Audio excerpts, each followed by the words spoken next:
Hello दोस्तों, नमस्कार। समय इंस्टीट्यूट के ऑफिशियल यूट्यूब चैनल में आप सभी का स्वागत है। आज हम लेकर आए हैं जो MP police constable previous year paper 2017 में हो चुके हैं, उनको हम यहाँ पर सॉल्व कराएंगे विथ डिटेल में। ठीक है, जो भी ऑप्शन रहेगा, जो भी आंसर है, उसका क्या क्या संबंध है, किस चीज़ के फैक्ट है, हम सारा उसमें कवर कराने वाले हैं। ठीक, तो यहाँ हम आज से शुरुआत कर रहे हैं, किंतु यहाँ पर हम पूरा का पूरा जितने भी उस समय पेपर हुए थे, लगभग 63 पेपर हुए टोटल है, उनको सबको डिस्क्राइब करने वाला हूँ। मैं यहाँ पर उठाने वाला हूँ जीएस वाला फैक्टर। ठीक है, तो बने रहिए और देखते रहिए कि कौन कौन से क्वेश्चन हैं। और मैं यहाँ पर वीडियो के लास्ट में बताऊँगा कि आपको किन टॉपिक्स पर ज़्यादा फोकस करना है, जो कि आने वाले एग्ज़ाम में आपको लाभ मिलेगा। और दोस्तों, जो लोग अभी लॉकडाउन चल रहा है लेकिन तैयारी नहीं कर रहे, तो उनसे एक निवेदन है कि वो अपनी तैयारी निरंतर जारी रखें, क्योंकि जैसे ही लॉकडाउन ओपन हो जाएगा उसके बाद आपका पेपर का शेड्यूल आ जाएगा और उसके बाद आपको बिल्कुल भी समय नहीं मिलेगा तैयारी करने के लिए। चलिए, तो आज का पहला सवाल देखते हैं। पहला सवाल है, मानव अधिकार दिवस किस दिन मनाया जाता है? ठीक है, तो आपको बताना है कि मानव अधिकार दिवस किस दिन मनाया जाता है। यहाँ पर 4 ऑप्शन हैं आपके सामने।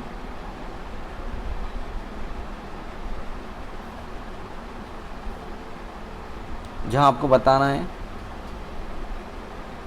चलिए, तो यहाँ पर देखते हैं कि मानव अधिकार दिवस 1 सितंबर, 10 नवंबर, 10 दिसंबर। ठीक है, तो आपको आई होप सभी को पता होगा कि जो है इसका राइट आंसर जो है 10 दिसंबर है। ठीक, सभी लोग पता ही है, किंतु इससे और भी सवाल आते हैं। ठीक, मानव अधिकार दिवस मनाया क्यों जाता है और मानव अधिकार है क्या? तो मानव को मानव होने के नाते जो अधिकार, मूलभूत अधिकार, ठीक है, जो कि संविधान द्वारा भी प्रदत्त किए गए हैं और उनको अगर लागू नहीं किए जाते हैं तो उसके विरुद्ध, है ना, अगर आपका किसी प्रकार के कोई मानव अधिकार का शोषण हो रहा है तो उसके विरुद्ध आप न्यायालय में भी जा सकते हैं। उसके लिए कानून की व्यवस्था की गई है। मानव अधिकार के लिए अलग से आयोग का गठन किया गया है। ठीक है, तो देखते हैं मानव अधिकार आयोग। तो भारत में बात करें तो मानव अधिकार भारत में, ठीक, तो 28 सितंबर 1993, ठीक है, भारत में जो मानव अधिकार आयोग के लिए कानून बना, अमल में आया, तो 28 सितंबर 1993 में आया। किंतु अगर आयोग की बात करें कि किस आयोग के आधार पर ये लागू किया गया, ठीक है, तो हम देखते हैं यहाँ पर कि कौन सा आयोग था। तो जो आयोग आया था वो 12 अक्टूबर 1993, ठीक है, 1993, 12 अक्टूबर 1993 में भारत में एक मानवाधिकार आयोग का गठन किया गया। ठीक,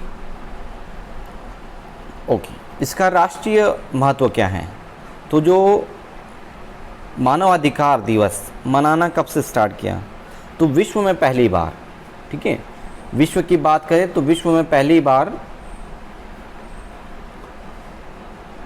1948 में, विश्व में पहली बार 1948 में मानवाधिकार दिवस मनाया गया। मनाया किसने? तो सबसे पहले संयुक्त राष्ट्र महासभा या संयुक्त राष्ट्र संघ द्वारा 10 दिसंबर को, ठीक है, यूएनओ, संयुक्त राष्ट्र महासभा, ये यूएनओ का ही एक पार्ट है और यूएनओ की स्थापना हुई थी 1945 में, ठीक है, द्वितीय विश्व युद्ध के बाद। ठीक, हर साल इसे 10 दिसंबर को मनाया जाता है यूएनओ द्वारा। ठीक है, तो ये पूरा का पूरा सेगमेंट है और यहाँ से कोई सा भी सवाल पूछ सकता है। तो आपको पढ़ना भी ऐसे ही है कि अगर वो पूछे मानव अधिकार, तो मानव अधिकार के संबंध में आपको पूरा का पूरा ज्ञान होना चाहिए। अब मानव अधिकार के अध्यक्ष कौन होता है? तो मानव अधिकार का जो अध्यक्ष होता है वो मुख्य न्यायालय या सर्वोच्च न्यायालय का रिटायर्ड न्यायाधीश होता है। ठीक है, वो न्यायमूर्ति होता है, न्यायाधीश, रिटायर्ड न्यायाधीश। ठीक, वही व्यक्ति इस आयोग का अध्यक्ष बन सकता है। और आयोग के अध्यक्ष की आयु कितनी होनी चाहिए? ठीक है, तो 5 साल या मैक्सिमम 70 साल, जो भी पहले हो, ठीक, वो आयोग का अध्यक्ष पद पर रह सकता है। और होना कौन चाहिए? तो न्यायालय, सर्वोच्च न्यायालय या उच्च न्यायालय, सर्वोच्च न्यायालय का न्यायाधीश या मुख्य न्यायाधीश या हाई कोर्ट का मुख्य न्यायाधीश, ऐसा व्यक्ति राष्ट्रीय मानवाधिकार आयोग या राज्य मानवाधिकार आयोग का अध्यक्ष हो सकता है। चलिए, ये है पहला क्वेश्चन। अगला क्वेश्चन देखते हैं इसमें, ठीक है, यहाँ ऑप्शन भी यह 10 दिसंबर था। अगला क्वेश्चन है दोस्तों कि विदिशा किस नदी के तट पर है? विदिशा बताना है किस नदी के तट पर है। आपके सामने रवि है, सोन है, केन है, बेतवा है। तो राइट आंसर है बेतवा, ठीक है, इसका जो सही आंसर है वो है बेतवा। बेतवा का प्राचीन नाम वेत्रवती था। इसका प्राचीन नाम क्या था बेतवा का? वेत्रवती, ठीक है, प्राचीन नाम था इसका। और उसकी बात करें तो बेतवा जो है यमुना की सबसे बड़ी सहायक नदी है, ठीक है, सहायक नदी में से है। यमुना की सबसे बड़ी सहायक नदी तो चंबल है, लेकिन जो बेतवा है उसकी सहायक नदी है, ठीक है, सहायक नदी में से एक है, ठीक। अब इसमें अगला सवाल है कि बेतवा की बात करें, यहाँ तो पूछा गया कि विदिशा भोपाल भी है ना, बेतवा के किनारे हैं, टीकमगढ़ आता है, फिर आपका निवाड़ी ज़िला, ठीक, इसी से गुजरती हुई जाती है और यमुना में जाके मिल जाती हैं, ठीक। अगर यमुना बेतवा की बात करें तो उद्भव कहाँ से होता है, कहाँ से निकलती है? तो रायसेन जिला,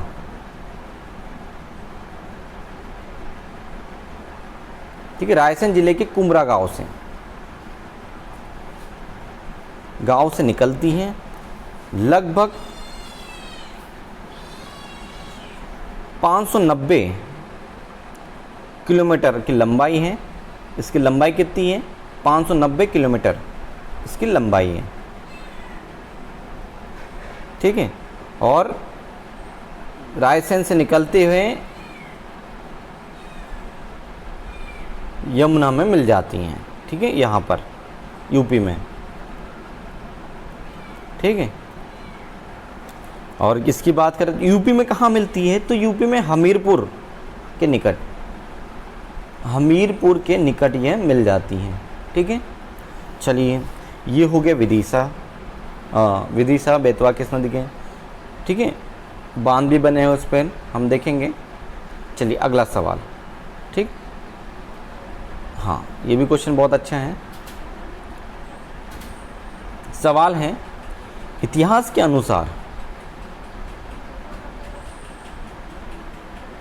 के अनुसार ग्वालियर की स्थापना किसने की थी? ठीक है, ग्वालियर की स्थापना बनाए। तो दोस्तों ग्वालियर जो है काफ़ी पुराना है ना, इसका जो ऐतिहासिक महत्व है वो महाभारत काल से ही रहा है, ठीक है। चूँकि ग्वालियर जो है ग्वाला पर्वत या ग्वाल पर्वत पर बसा हुआ है, उसके कारण इसका नाम ग्वालियर आता है। दूसरा तथ्य ये है कि ऋषि ग्वालिब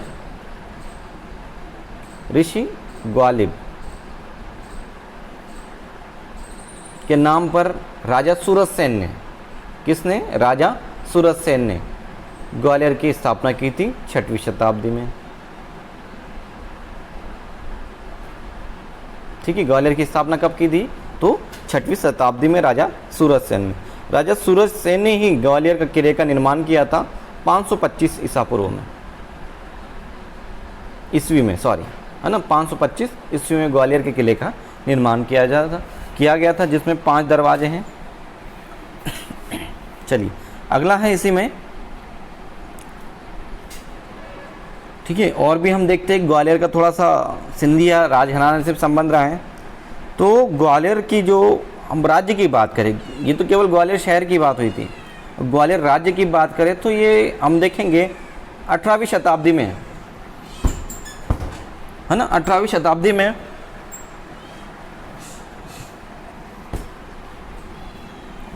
ठीक है, 18वीं शताब्दी में राणोजी सिंधिया द्वारा मराठा परिसंघ के हिस्से के तहत ग्वालियर राज्य की स्थापना की गई थी। आगे चलकर हम देखेंगे तो ये महादयाजी सिंधिया,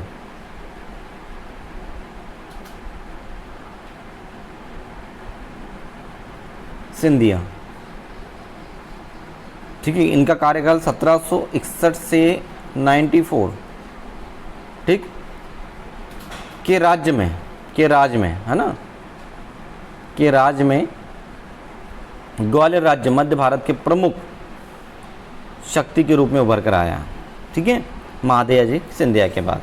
अगली बात हम देखेंगे इसमें जो सूरत सेन है, राजा सूरत सेन, राइट आंसर। तो ग्वालियर की स्थापना किसने की? तो सूरत सेन। तो सूरत सेन जो थे वो पाल कुशवाहा वंश के थे, पाल कुशवाहा वंश, कछवाहा वंश से संबंधित है, राजपूत ही आते हैं, ठीक, इनके द्वारा इनकी स्थापना की गई थी। लगभग इनकी 84 पीढ़ियों ने ग्वालियर पर राज किया था। कछवाहा वंश की 84 पीढ़ियों ने यहाँ पर शासन किया हुआ है, ठीक। और ग्वालियर का किला हम देखते हैं, इसे भारत का जिब्राल्टर कहा जाता है, भारत का जिब्राल्टर,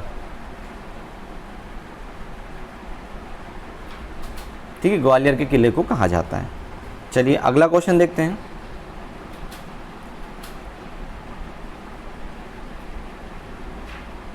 ठीक, अगला क्वेश्चन है प्रधानमंत्री श्री नरेंद्र मोदी की जीवनी। मोदी एक तारे का अतुल्य लेखक, ठीक है, ये तो पुराना क्वेश्चन है और इसका आंसर भी है तरुण विजय, ठीक। चलिए आगे देखते हैं। हिंदुस्तान एरोनॉटिक्स लिमिटेड, ठीक है, HAL, हिंदुस्तान एरोनॉटिक लिमिटेड। तो यहाँ पर पूछा गया है कि इसका मुख्यालय कहाँ स्थित है, तो इसका मुख्यालय जो है वो बेंगलुरु में स्थित है, ठीक। अब हिंदुस्तान एरोनॉटिक्स करता क्या है, तो यह एक भारत सरकार का उपक्रम है जो देश के लिए सैन्य हेलीकॉप्टर का निर्माण करता है, सैन्य हेलीकॉप्टरों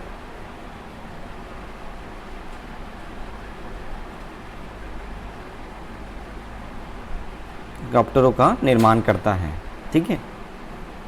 और एरोनॉटिक्स HAL की बात करें तो इसकी स्थापना वैसे तो हम देखते हैं कि 23 दिसंबर 1940, ठीक है, 1940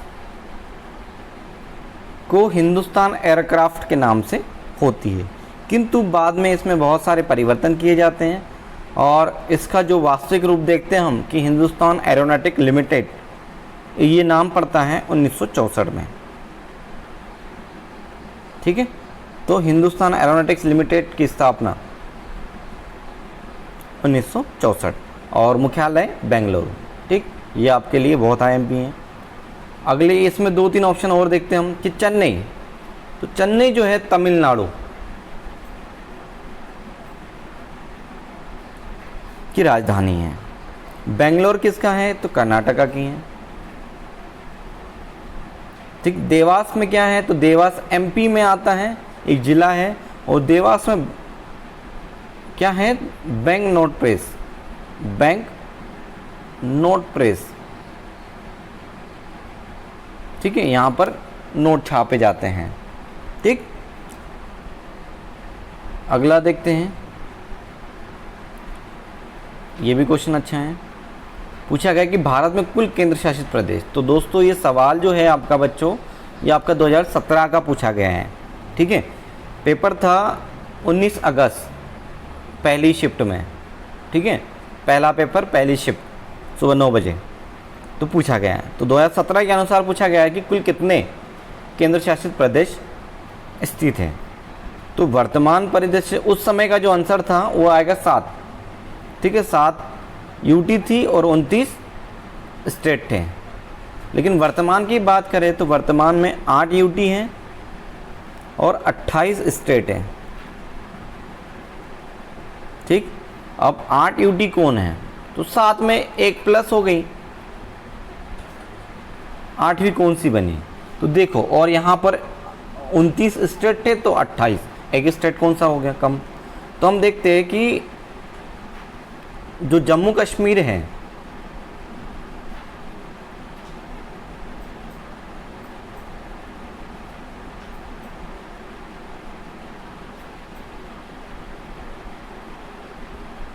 है ना, हम देखते हैं कि ये जो जम्मू कश्मीर है ये दो भागों में विभाजित हो गया। एक इधर वाला जम्मू एंड कश्मीर हो गया, और ये हो गया, इसको कर दिया लद्दाख। ठीक है, दो भागों में इसको बांट दिया गया है। ओके, तो ये पहले स्टेट हुआ करता था जम्मू कश्मीर, एक स्वतंत्र, मतलब आर्टिकल 370 के तहत एक उसका अलग संविधान था, उसकी अलग नागरिकता थी। किंतु अक्टूबर 2019 में भारत सरकार द्वारा संसद में 2019 सॉरी है ना, 2019 से ये 19 में संसद द्वारा जब जम्मू कश्मीर भारत राष्ट्रपति शासन चल रहा था, तो संसद से एक अध्यादेश पारित किया गया और आर्टिकल 370 और 35A को हटाया गया। और इसको हटाने के बाद आर्टिकल 2 और 3 है ना, अनुच्छेद, भारतीय संविधान का अनुच्छेद 2 और 3 का उपयोग कर यहाँ पर राज्य का विस्तार कर, विघटन कर उसको यूटी बना दिया, केंद्र शासित प्रदेश बना दिया। तो जब 29 स्टेट थे तो उसमें से एक घट गया तो 28 रह गया। तो इस प्रकार से 28 स्टेट है। लेकिन अब 7 यूटी थी प्लस 2 हो गई तो 9 हो गई टोटल।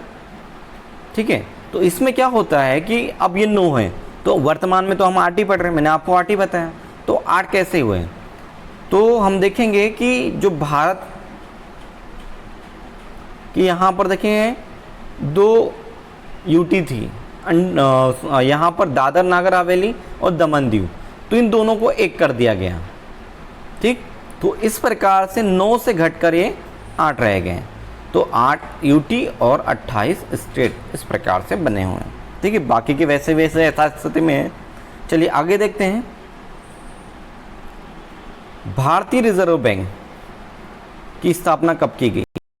चलिए तो अगला क्वेश्चन देखते हैं इसमें कि आरबीआई, क्वेश्चन दिया गया है कि आरबीआई की स्थापना कब की गई। ठीक है, तो हमें बताना RBI, reserve bank of India,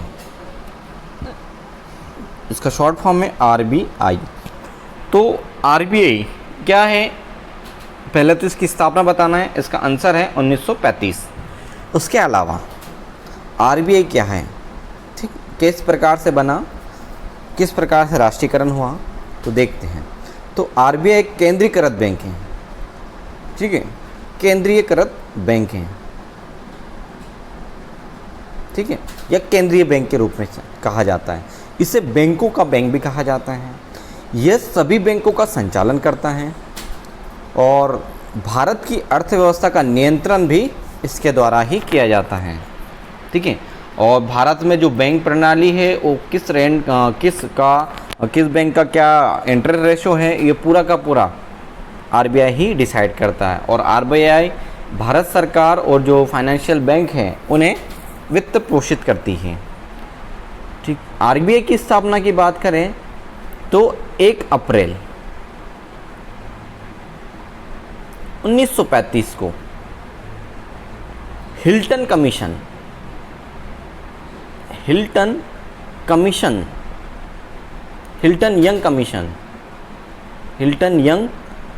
की अनुशंसा, ठीक है, हिल्टन यंग कमीशन 1934 की अनुशंसा पर 1 अप्रैल 1935 में बनाई जाती हैं।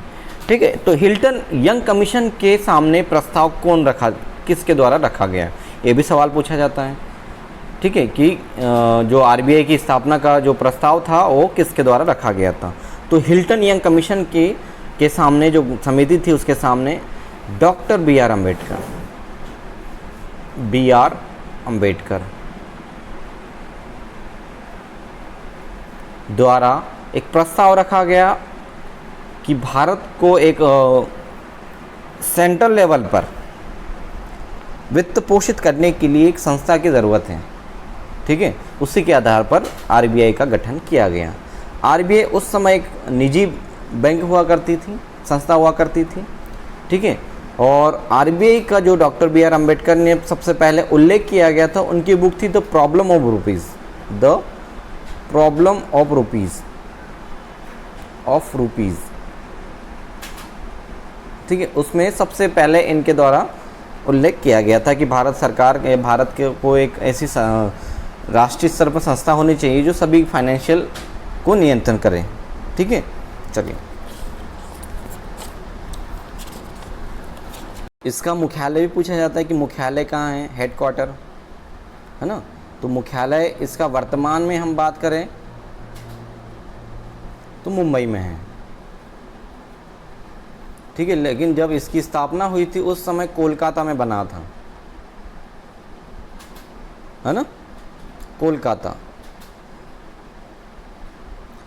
में बना था। लेकिन 1937 के बाद इसे मुंबई शिफ्ट कर दिया गया, ठीक। तो आज भी वर्तमान में मुंबई में ही स्थित है, ठीक।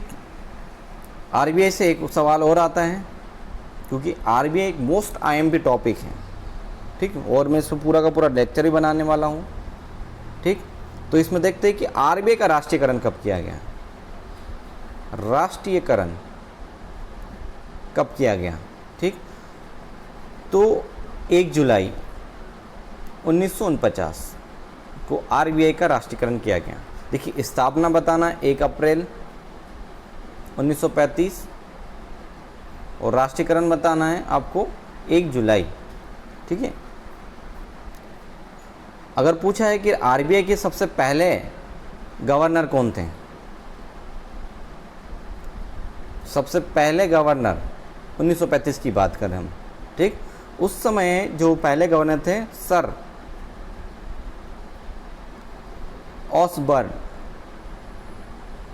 ऑसबर्न स्मिथ थे, या सर स्मिथ भी आप याद रख सकते हैं, ठीक। 1935, ये लगभग 2 साल रहे। लेकिन भारत ये फर्स्ट थे। लेकिन फर्स्ट इंडियन की बात करें कि पहले भारतीय आरबीआई गवर्नर कौन से, तो C D Deshmukh, C D Deshmukh, इनका फुल फॉर्म है चिंतामन द्वारकानाथ देशमुख, ठीक है। ये प्रथम भारतीय गवर्नर थे आरबीआई के, ठीक है। अगर वर्तमान पूछे तो वर्तमान में कौन है, वर्तमान में शक्तिकांत दास हैं, शक्तिकांत दास वर्तमान में हैं, ओके। चलिए, और आरबीआई के क्षेत्रीय कार्यालय भी हर स्टेट में इसका एक क्षेत्रीय कार्यालय स्थापित किया हुआ है, ठीक है। तो अभी 28 स्टेट है तो 28 है, ठीक। चलिए, 29 से पहले जम्मू कश्मीर अभी भी है, टोटल 29 आ जाएंगे। अगला देखते हैं क्वेश्चन, है ना। केंद्र सरकार के वित्त मंत्रालय के मुख्य आर्थिक सलाहकार कौन। तो देखिए, ये उस समय का करंट का क्वेश्चन पूछा गया। दोस्तों, आपको जो नियुक्तियां हैं 2021 की, 2021-20 की प्रमुख नियुक्तियां हैं, वो भी आपको तैयार करनी है, क्योंकि सवाल कहीं से भी आ सकता है और आपका 1 नंबर आपका सिलेक्शन दे सकता है या आपका सिलेक्शन रुका सकता है, ठीक। तो आपको इस ओर भी ध्यान देना बहुत ज़रूरी है, ठीक है। तो इसका तो उस समय संजीव सान्याल था। अगला और है क्वेश्चन, संस्कृति के लिए 2014 के साहित्य अकादमी पुरस्कार के विजेता, ठीक है। उस समय तो हम देखेंगे, क्योंकि ये भी पुराना क्वेश्चन ही है, प्रभुनाथ द्विवेदी, ठीक। लेकिन जो यहाँ से हम सवाल निकाल सकते हैं, साहित्य अकादमी पुरस्कार की स्थापना कब हुई, ठीक है। साहित्य अकादमी पुरस्कार की स्थापना 12 मार्च 1954 को इसकी स्थापना की गई, ठीक है। और साहित्य के क्षेत्र में इनके द्वारा पुरस्कार दिया जाता है। इसके प्रथम अध्यक्ष थे भारत के पहले प्रधानमंत्री जवाहरलाल नेहरू, ठीक है। इसके पहले अध्यक्ष थे। चलिए, अगला क्वेश्चन देखते हैं। किसने ओरछा के चतुर्भुज मंदिर का निर्माण कराया? तो चतुर्भुज मंदिर का निर्माण, ठीक है, जो आईएमपी क्वेश्चन है। तो देखिए मैं आपको एक चीज़ और समझाता हूँ यहाँ पर कि हम आंसर ऑप्शन से कैसे निकालेंगे, ठीक, अगर आपको ना पता हो। सतपुड़ा, तो देखते हैं यहाँ पर कि सतपुड़ा कहाँ आएगा। तो एमपी की बात करें तो सतपुड़ा यहाँ पर एमपी का नक्शा बनाना पड़ेगा हमें।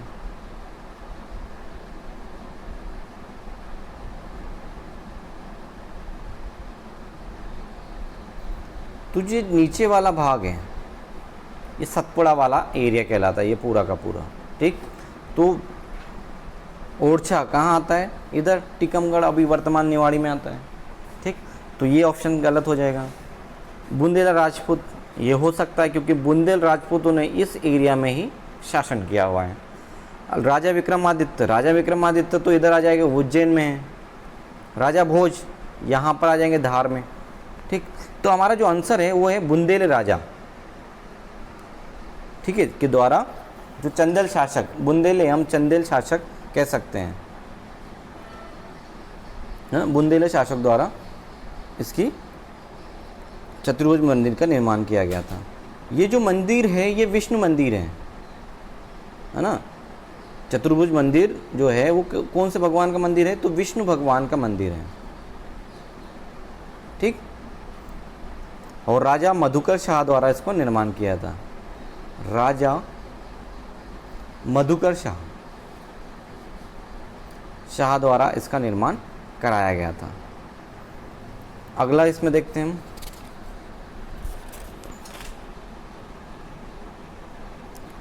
विंध्याचल श्रेणी में ऊंची चोटी। तो विंध्याचल श्रेणी की ऊंची चोटी तो वैसे अमरकंटक वाला एरिया आता है, ठीक है, सबसे ऊंचा भाग कहा जाए, लेकिन चोटी की बात की और इस ऑप्शन में बताना, ठीक। तो इसका जो ऑप्शन है गुडविल चोटी, इसका राइट ऑप्शन है। और मैंने आपको जो बताया था नीचे वाला हिस्सा जो सतपुड़ा विंध्याचल वाला है वो आता है, ठीक है। चलिए अगला सवाल,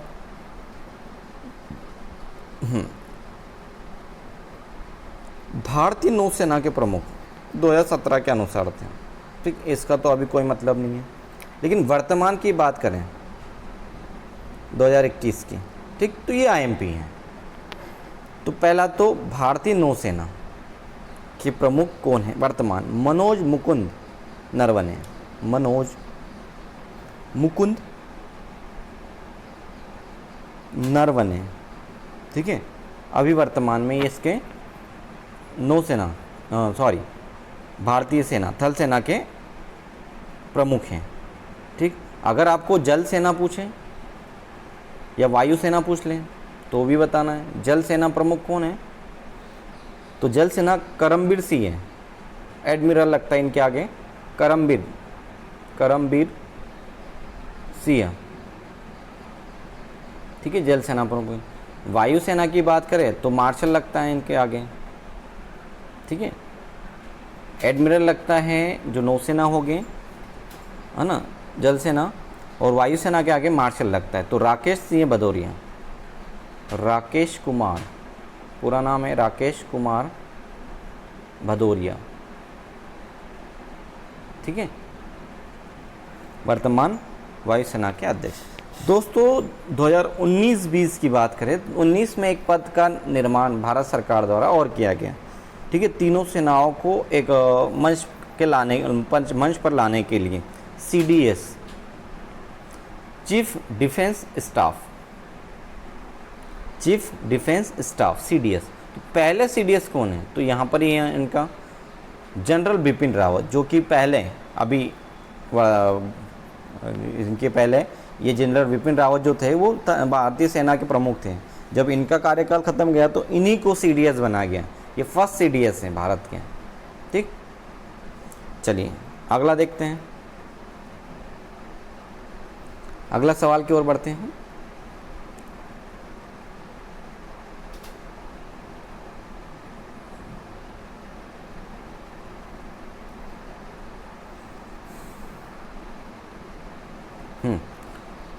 भारतीय परमाणु सक्षम मिसाइल अग्नि 5/2016 में परीक्षण किया था।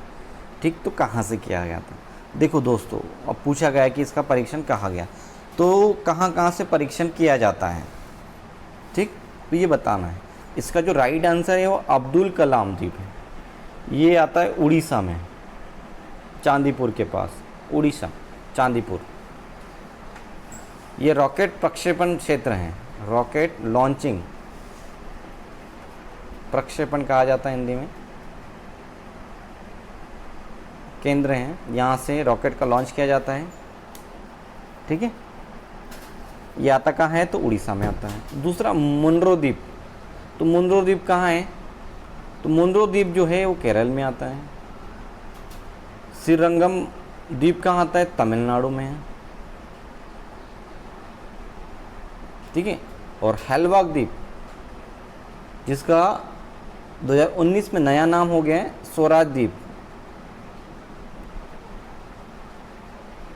स्वराज द्वीप, ये आता है अंडमान और निकोबार। ठीक है, चलिए अगले सवाल की ओर बढ़ते हैं।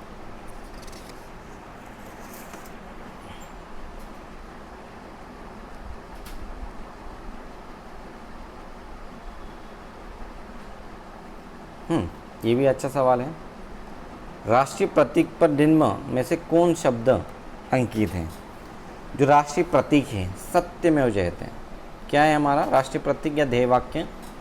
वो राष्ट्रीय प्रतीक बता रहे हैं आपका, है ना,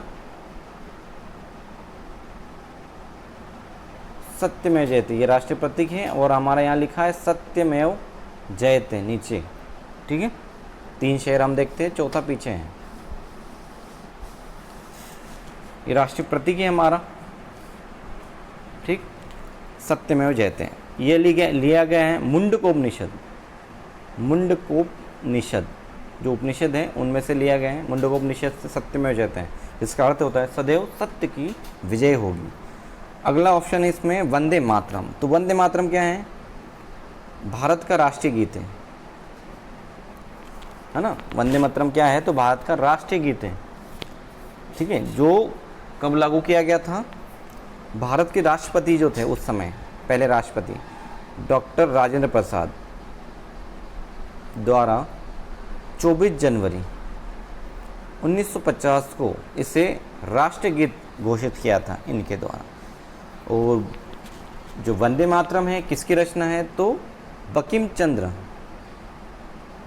बंकिम चंद्र चट्टोपाध्याय, ठीक है, इनकी रचना है। और इन्होंने जो रचना लिखी गई थी इनकी वंदे मातरम, ये 1870 में लिखी गई थी, अगर पूछे कब लिखे गए तो। ठीक, ओके, चलिए अगला इसमें है कि जन गण मन, तो रविंद्रनाथ टैगोर। ठीक है,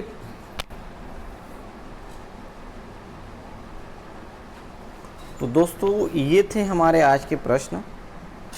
ठीक है, और भी आपको आगे हम इसी सीरीज़ को और कंटिन्यू करेंगे। जो भी अभी तक जितने भी क्वेश्चन आ चुके हैं उन सबको मैं डिस्कस करने वाला हूँ। और अगर आपको वीडियो अच्छा लगे तो इस वीडियो को शेयर करिए, लाइक करिए, कमेंट्स करिए। अगर आपका कोई भी डाउट है तो उसको कमेंट बॉक्स में आप दर्ज करिए, आप हमें पूछ सकते हैं। चलिए, हमसे जुड़े रहने के लिए बहुत बहुत धन्यवाद।